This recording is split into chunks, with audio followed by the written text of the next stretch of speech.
In this video, I'm going to show you how to add overlays on Video Star on your mobile phone. I'm going to show you step by step how you can do this.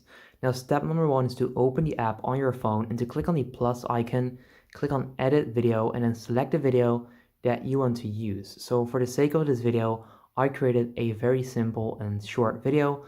Now, once you selected your video, you want to click on make video at the top right corner.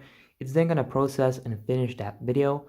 Now, once you're here, you can click on new and then click on multi-layer. So click on new and then multi-layer. You can then click on that one right there at the top left corner.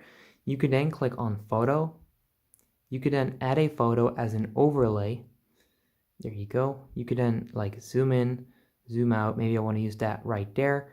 Click on done and then click on add mask. And then right there, you can actually do this, right? So you can use the erase tool.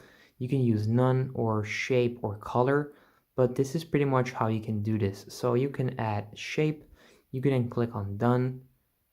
Once you're done, you can then click on create, and it's then going to create your video with an overlay. Now, if this video helps you out, guys, make sure you go ahead and leave a like on this video. I would appreciate that, and then I'll see you in the next video.